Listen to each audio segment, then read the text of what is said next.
Queridos hermanos, es un gusto estar con ustedes en este segundo domingo de mayo del año 2021.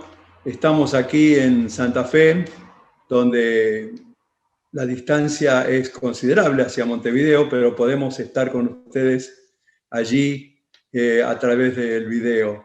Y quiero bendecirlos en el sentido de que los amo mucho, los quiero en el Señor, y para mí, aunque no vea sus rostros, imagino la presencia de cada uno de ustedes allí en el Templo de la Espada, en Montevideo.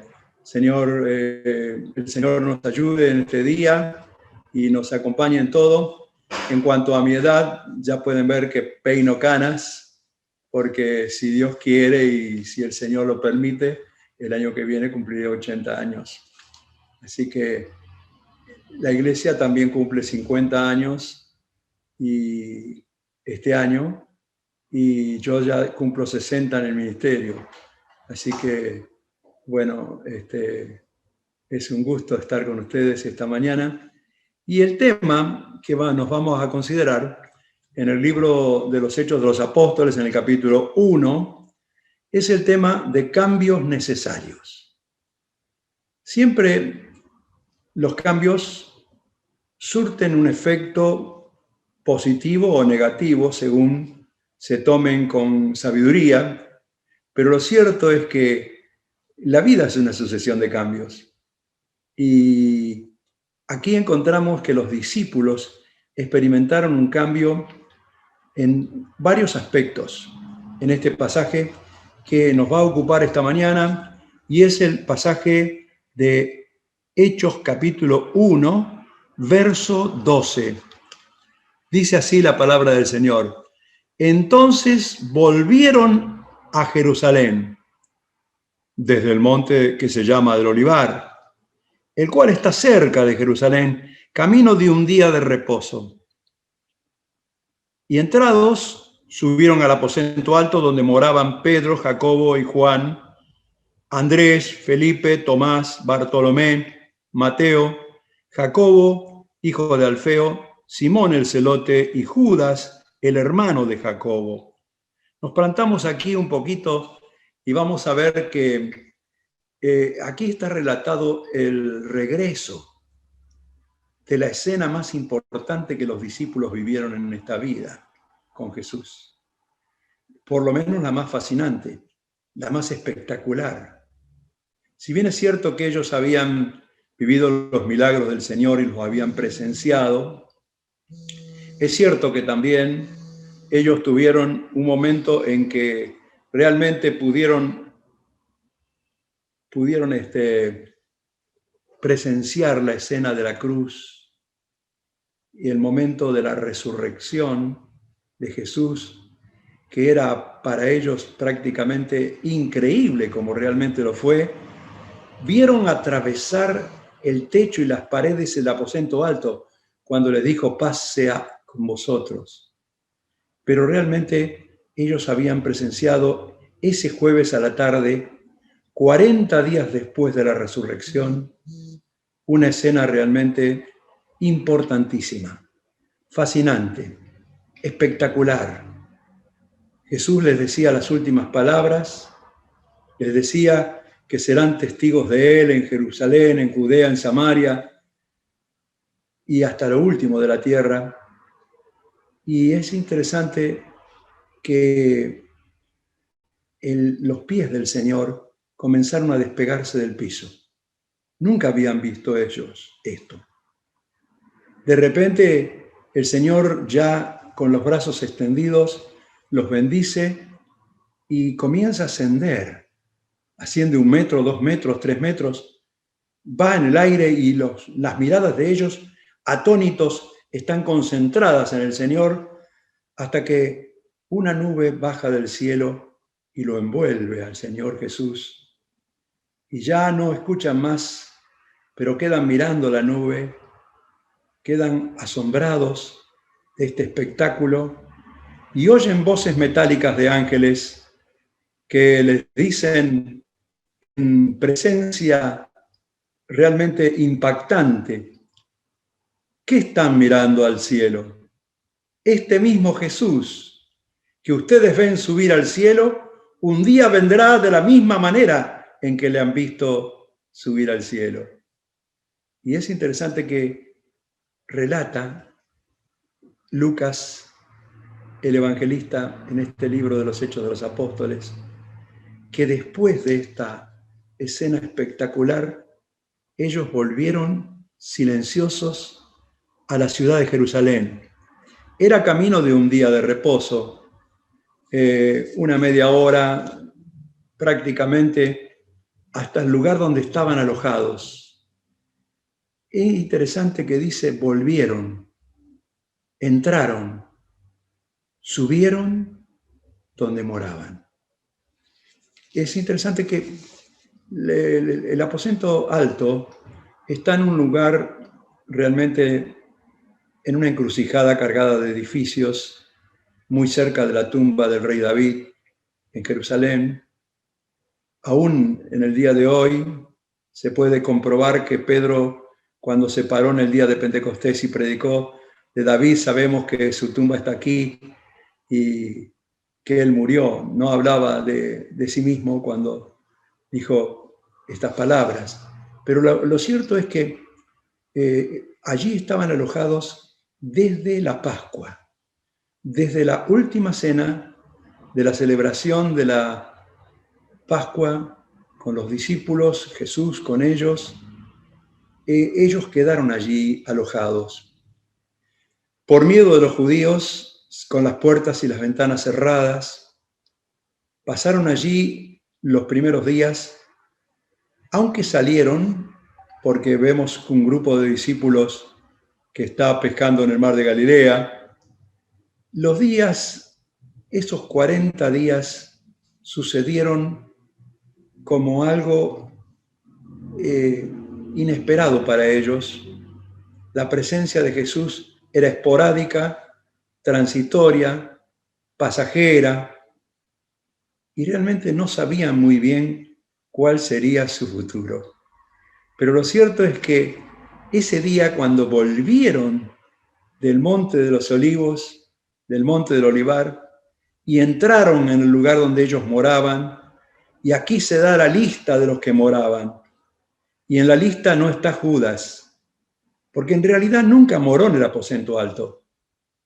En realidad, él estuvo en la Pascua, en la última Pascua que Jesús comió con sus discípulos, y antes que celebrara la cena del Señor, Jesús le dijo: lo que has de hacer, hazlo pronto.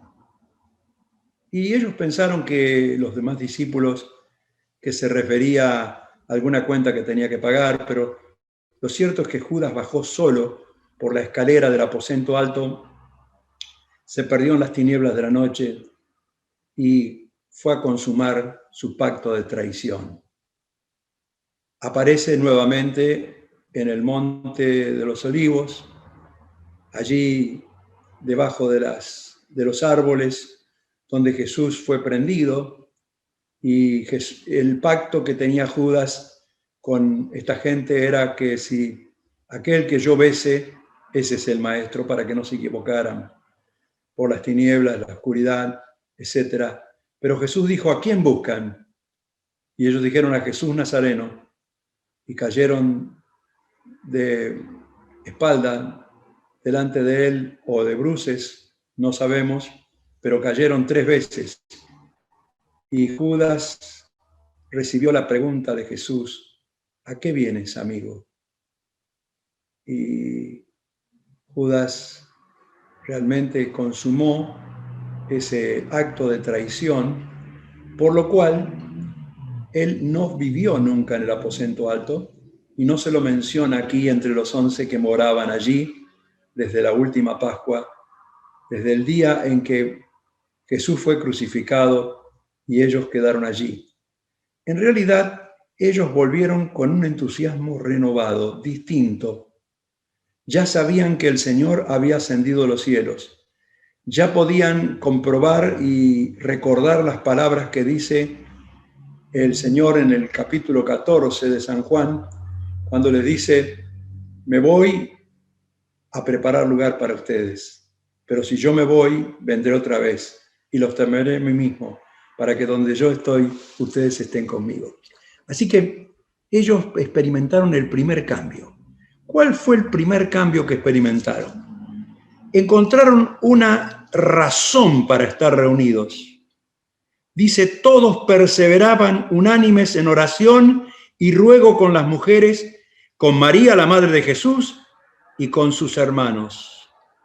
Es decir, en esos 10 días que transitaron desde el día que Jesús ascendió a los cielos hasta el día en que el Espíritu Santo descendió, en el día 50 de la resurrección de Jesús, ellos estuvieron unánimes en oración. Experimentaron el primer cambio, es decir, que era necesario que ellos le dieran un propósito a la reunión y que estuvieran unánimes juntos, clamando al Señor, ofreciendo oraciones de gratitud y ruego también, dice, oraciones y ruego. Es interesante que el primer cambio que las iglesias deben experimentar es el dar importancia a la razón de reunirse para orar. Nosotros hemos experimentado en el año pasado, en tiempo de pandemia y de cuarentena, que los adolescentes de la iglesia comenzaron a hacer vigilias de oración, no podían reunirse de noche, y entonces decidieron reunirse todos los días a las 6 de la tarde para orar hasta las 7, intensamente, clamando por la iglesia, por las personas, por el testimonio, por la nueva forma de predicar a través de YouTube, y experimentaron el fuego de Dios en la unanimidad, en perseverar juntos. Luego esta reunión se comenzó a transmitir por YouTube y algunos hermanos a las 6 de la mañana por Zoom estaban orando juntos porque no era prohibido reunirse, estaban orando juntos. Pero los jóvenes podrían reunirse a las 6 de la tarde en grupos pequeños y clamar al Señor. Esto lo siguen haciendo hasta el día de hoy. Y realmente hemos experimentado un cambio necesario y bendito realmente en la forma de predicar y de reunirnos durante el año pasado. Mientras se corrió la cuarentena, no era posible, por supuesto, reunirse. Así que la iglesia creció a través del programa de YouTube de la Iglesia Brazos Abiertos, de manera que como estaban las reuniones continuamente presentes y puestas en el aire, muchas personas se entregaron al Señor y comenzamos a hacer los 2 primeros bautismos este año y se bautizaron 40 en enero y 45 en marzo, y ya hay un grupo de personas que están insistiendo que quieren bautizarse.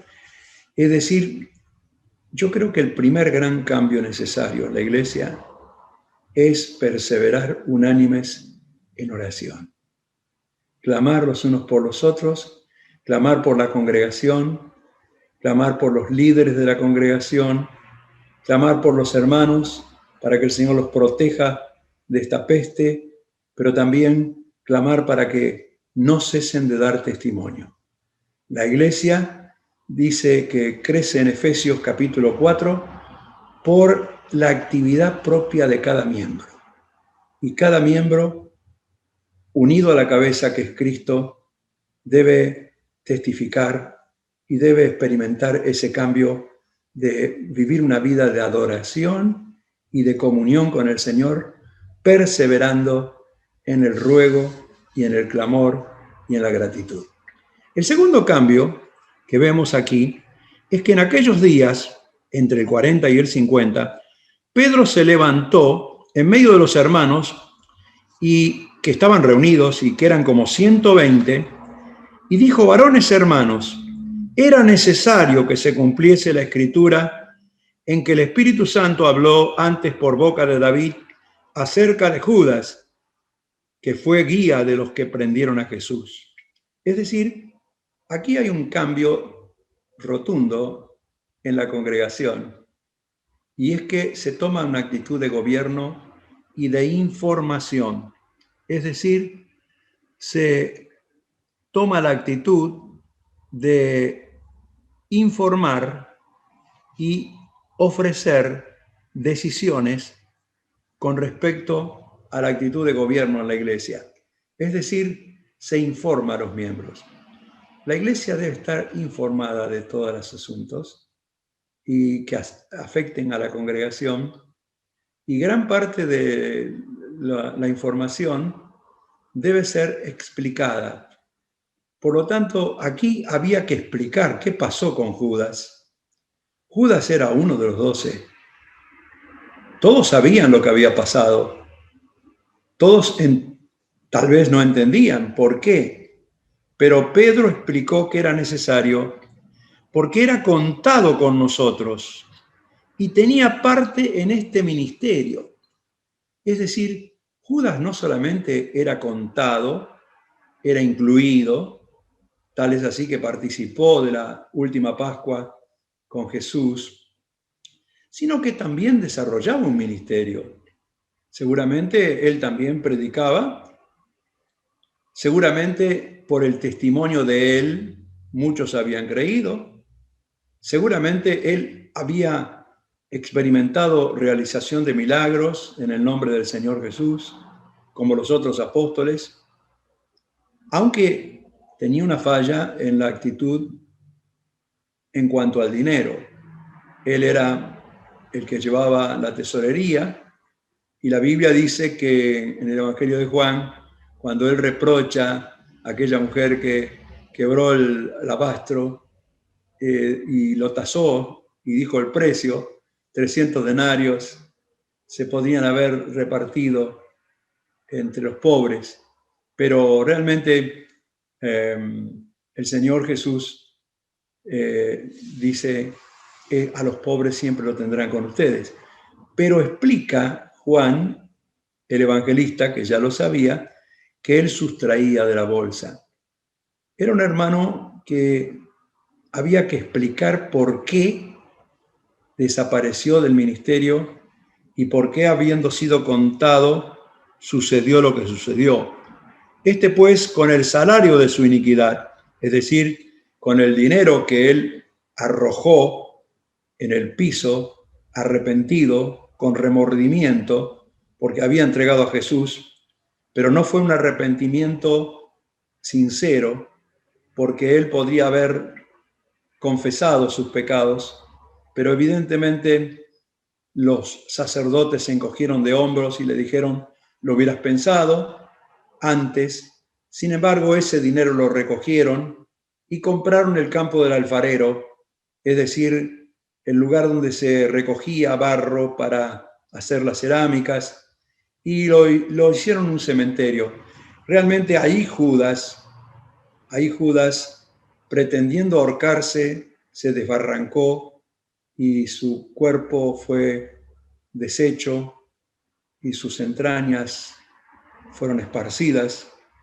Y por lo tanto, aquí explica Pedro a toda la congregación de 120 personas lo que sucedió con Judas.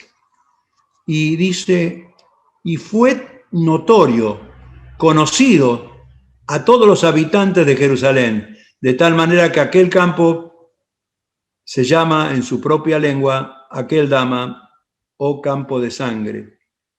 Porque está escrito en el libro de los Salmos, sea hecha desierta su habitación y no haya quien more en ella. Pero también dice en otro salmo, tome otro su oficio. Era necesario, pues, de que estos hombres que han estado con nosotros, alguien reemplace a Judas. Es interesante y muy importante. Primero, el primer cambio que la iglesia fue necesario que adoptara es que estaban orando. y aunque no tenían la presencia del Espíritu Santo, estaban clamando y el Señor les dio sabiduría a Pedro para explicar.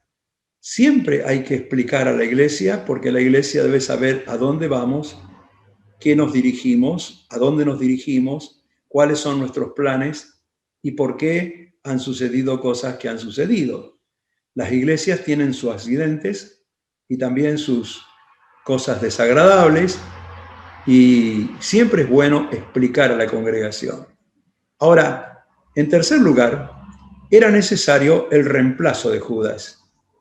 Y por lo tanto, aquí vemos un cambio necesario, porque lo dice claramente en el verso 21, es necesario pues que de estos hombres que han estado junto con nosotros todo el tiempo que el Señor entraba y salía entre nosotros.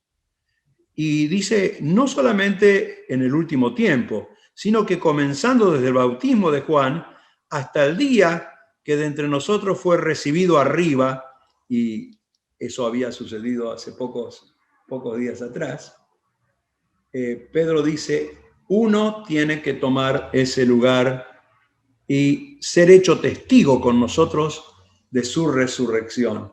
Uno tiene que predicar ese misterio de la resurrección del Señor, que era lo que despertaba la fe o la incredulidad en las personas, porque era muy fácil creer que Jesús murió en la cruz, pero no todos creían que Jesús había resucitado. Era necesario que alguien que tuviera trayectoria. Es interesante que también el apóstol Pablo recalca en una de sus epístolas que reconozcan a los que trabajan entre ustedes, reconozcan a los que son fieles, a los que están en todas, a los que son responsables. Y nunca hay que designar a alguien que no tenga trayectoria, que no tenga antigüedad, en el buen sentido de la antigüedad. Es decir, que haya estado de lo más atrás posible. Desde el principio, dice, cuando Juan bautizaba, evidentemente estos que fueron nominados estaban y estuvieron hasta el día en que Jesús fue recibido arriba en gloria. Por lo tanto, dice, señalaron a José, llamado Barsabás, que tenía por sobrenombre Justo, y a Matías.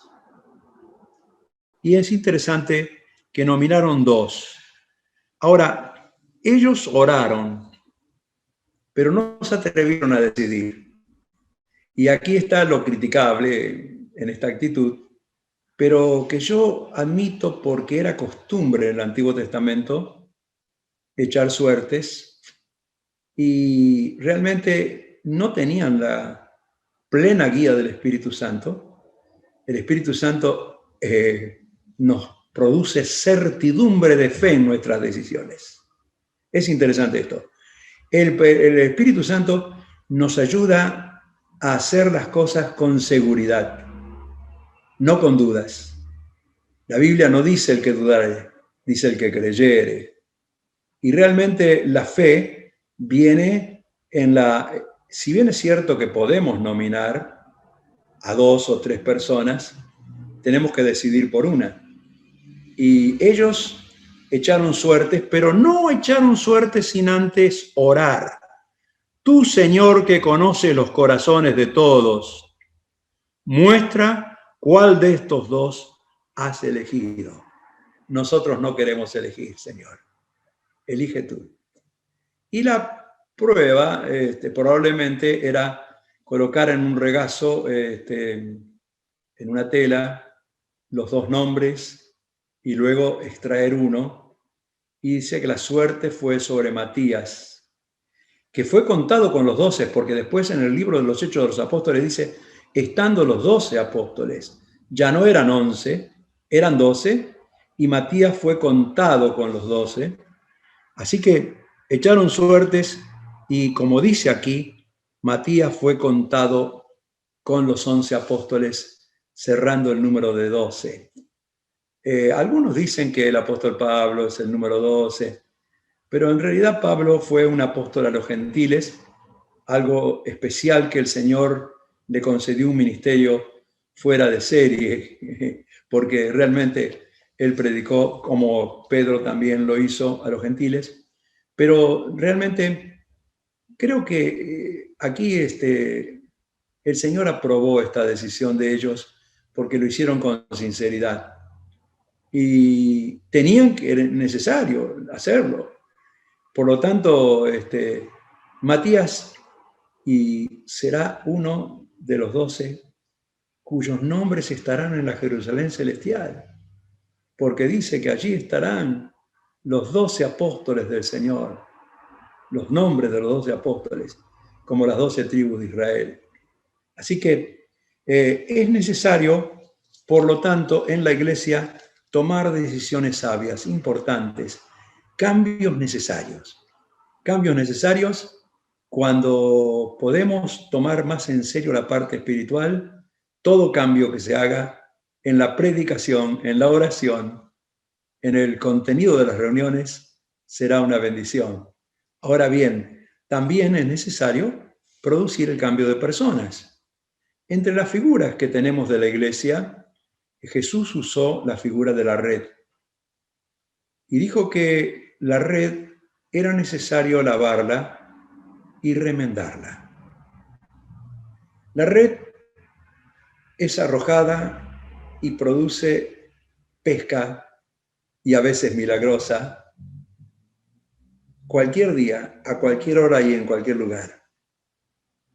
Porque es distinto pescar con un reel que con una red. La red puede, al ser echada, producir fruto las 24 horas. Así que cualquier día, a cualquier hora y en cualquier lugar, un hermano es incitado por el Espíritu Santo a dar testimonio y alguien es atrapado por la red gloriosa del Señor y es un fruto para la gloria de Dios. Ahora bien, la red necesita estar limpia. Por lo tanto, una de las decisiones que se deben tomar en la iglesia es la administración de la palabra con sabiduría, con la guía del Espíritu Santo, para que los hermanos purifiquen sus vidas. Porque todo el que tiene la esperanza en el Señor Jesús se purifica. Por lo tanto, la palabra, el lavamiento del agua por la palabra es importante. Que la red esté limpia, limpia de impurezas, limpia de malezas que hay en el mar, de cosas que se pegan a la red, que son basura y no son y impiden la pesca gloriosa para la gloria del Señor. Ahora, también la red se rompe. Y aquí viene lo de reemplazar a personas. Cuando la red se rompe, se produce un orificio, un agujero por el cual se escapan los peces y la red no cumple su función.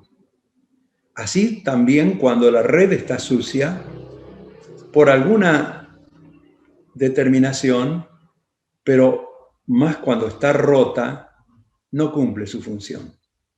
Por lo tanto, nosotros debemos tratar de que el cuerpo bien coordinado de la iglesia funcione en todas sus coyunturas, en todas sus articulaciones.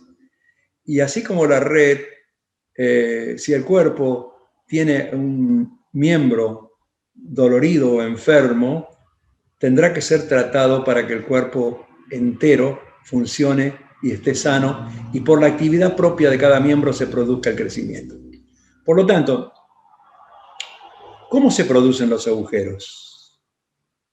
La iglesia tiene múltiples actividades, actividades sociales, actividades espirituales, actividades por áreas, en niños, en adolescentes, en preadolescentes, en jóvenes, en matrimonios jóvenes, en matrimonios adultos, en gente sola, de mayor edad, en ancianos, en adultos mayores. Y siempre requiere de liderazgo para todas las cosas. Liderazgo, aún en los grupos pequeños, se necesita un líder. Y se necesita que todos los líderes funcionen para que la red pueda producir su rendimiento. Entonces, cuando alguien no funciona, se produce un agujero, un orificio. Ahora, ¿por qué no funciona? Puede ser que sea cansancio, desgano, ya se hace la tarea en forma natural y carnal y no con el poder del Espíritu Santo. Entonces, se pueden hacer advertencias, pero si la persona está desgastada, cansada, hay que reemplazarla. Hay que reemplazarla. No es el caso de Judas, que cayó en infidelidad y en traición y fue a ocupar su lugar con un destino nefasto. Pero estamos hablando de seres humanos que se agotan, que se cansan y que deben decir, o si uno detecta, debe decirles y nadie tiene por qué ofenderse de ser reemplazado por un poco de tiempo. A veces se producen deserciones.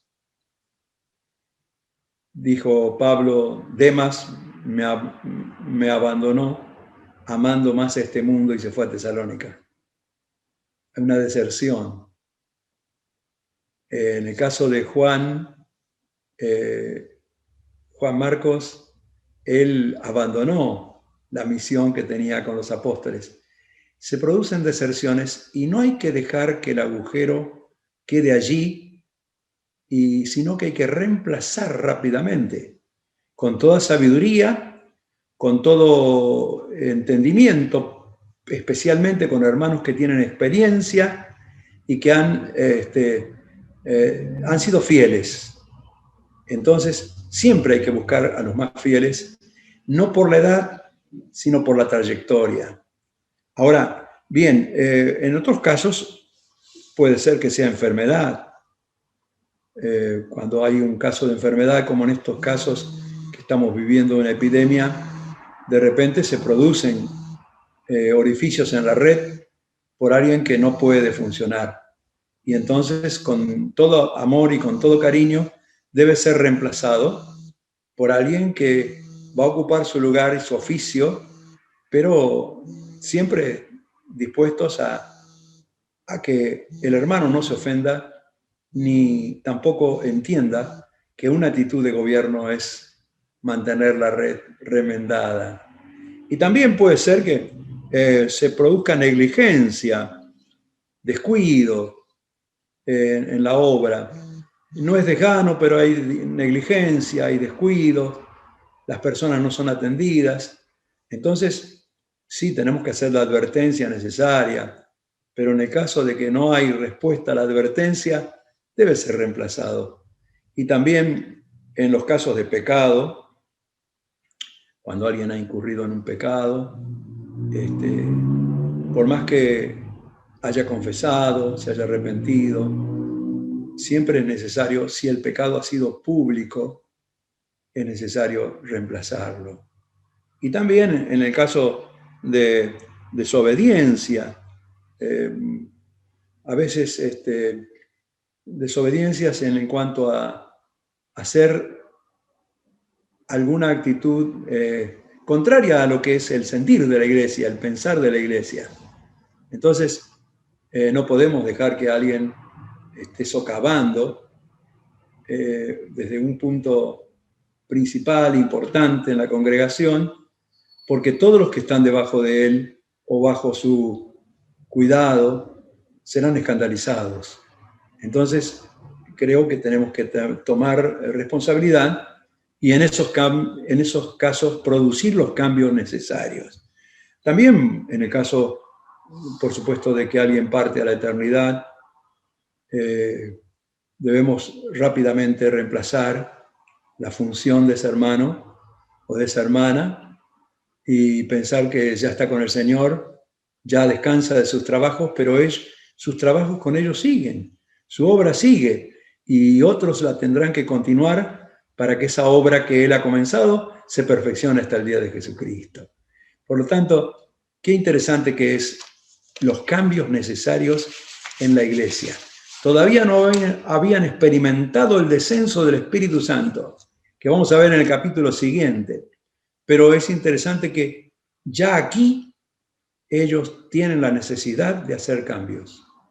Y el primer cambio de actitud fue ponerse a orar perseverantemente, con toda clase de oración y ruego. El segundo, informar a la congregación, mantenerlo informado acerca de todos los asuntos. Y también el tercero, reemplazar a los que de alguna forma han dejado un lugar vacío. Ahora bien, ¿cuál es el cambio más importante en la iglesia? Y el cambio que nunca debe dejar de experimentarse es el cambio de los que experimentan el nuevo nacimiento. La iglesia sin nuevos nacimientos deja de crecer. Por lo tanto, predicamos en las reuniones, predicamos en el testimonio personal para que la gente experimente un cambio.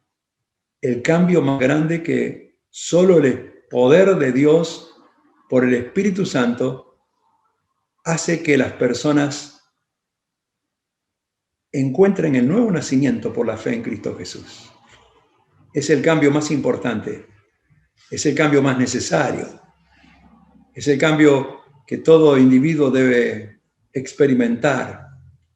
Y en medio de la crisis, en medio de la epidemia, en medio de la pandemia, tal vez el Señor permita esta señal para que muchos se vuelvan a Él.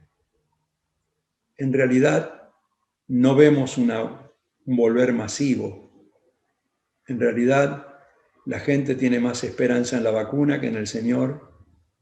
La gente tiene más esperanza en sus propios cuidados que en el Señor. Y tal es así que no es considerado la parte espiritual como algo esencial. Esencial son los médicos, esenciales son los transportes, la policía, pero el que predica el Evangelio no es esencial. Sin embargo, es el mundo y el pensar del mundo, el espíritu del nuevo orden mundial, que es el espíritu del anticristo, que se está preparando, que ya está en el mundo y que enceguece a las personas, los entretiene. Pero realmente nosotros tenemos que aprovechar este tiempo para abrir los ojos de la gente, para mostrarles que Dios es todopoderoso y que en el Señor pueden encontrar realmente la salud eterna, la salud que no va a proveer ninguna vacuna, porque todo es transitorio, pero la vida eterna en Cristo Jesús es permanente y es total. Por lo tanto, el Señor nos dé gracia para predicar y explicar el Evangelio con toda solicitud, con todo entendimiento y con mucha gracia y poder del Espíritu Santo, para que muchos se arrepienten y confíen en el Señor. Este es el tiempo en que podemos depositar en el banco del cielo, en que podemos elaborar nuestra corona de estrellas, ganando a la mayor cantidad de personas. San Pablo decía, el apóstol, en 1 Corintios 9, tengo una sola obsesión, ganar a mayor número de personas. Ganar a mayor número de personas. Y realmente, para que de todos modos salve a algunos. Por eso, el Señor nos despierte al gran cambio necesario en las congregaciones. El cambio que se produjo en el día de Pentecostés. Porque cada uno habló en distintos idiomas las maravillas del Señor. Que el Señor nos ayude a la iglesia, a todos los que en cualquier parte invocan el nombre de nuestro Señor Jesucristo, Señor de ellos y Señor nuestro, como decía el apóstol Pablo en 1 Corintios 1, pero que nos despierte a ser testigos del Señor. Esta es la hora de la gran cosecha, la hora 11. ¿Por qué están con los brazos caídos? Vengan a trabajar a mi viña, dice el Señor. Y este es el momento en que la iglesia debe experimentar el gran cambio. No se necesita dinero para eso, se necesita el poder del Espíritu Santo de Dios ungiendo nuestras vidas. Y eso lo vamos a ver en el capítulo siguiente de los Hechos de los Apóstoles, seguramente otro domingo, y que el Señor los bendiga grandemente. Yo quisiera hacer un llamado a quienes están escuchando este video. Quisiera hacer una oración por ustedes y quisiera invitarles a experimentar el gran cambio, pero también experimentar los otros cambios que son necesarios. Si tu vida está apagada, si tu vida está triste, desorientada, confundida, que aquellos discípulos, como experimentaron al venir del monte de la ascensión del Señor, entraron en su habitación en donde moraban y experimentaron un gran cambio. Encontraron una razón de ser a las reuniones y al vivir de cada día. Que tú también lo puedas encontrar. Vamos a orar. Vamos a orar. Señor, te pedimos que la iglesia busque el cambio más necesario en estos momentos. Que experimentemos como aquellos discípulos la necesidad de orar con entusiasmo, renovado, con fe, con perseverancia, con toda clase de oración y ruego en el poder del Espíritu Santo. Señor, ayúdanos. Ayúdanos a mantener informado a todos los hermanos, a que mantener la llama ardiente del Espíritu Santo encendida en nuestros corazones, y ayúdanos a cubrir todos los vacíos que se produzcan en la congregación. Señor, para que el cuerpo funcione, para que el cuerpo crezca por la orden de la cabeza, para que la red esté limpia y no haya agujeros, orificios donde se escapen los peces, para que por la actividad propia de cada miembro se produzca el crecimiento. Señor, ayúdanos. Y si alguien necesita el gran cambio de confesar sus pecados, reconocer a Jesús como el Señor y el Salvador de sus vidas, que ahora pueda decirte: Padre, reconozco que soy un pecador, reconozco que te necesito y me entrego a ti, Señor. Perdona mis pecados, límpiame con tu sangre preciosa. Quiero ser tuyo y tuya para siempre. Señor, bendícenos y bendícenos para que sigamos funcionando como iglesia, y bendice la iglesia de la espada para que sea un testimonio ardiente, un candelero encendido en ese lugar en la ciudad de Montevideo. Te lo suplicamos de todo corazón en el nombre del Señor Jesús. Amén.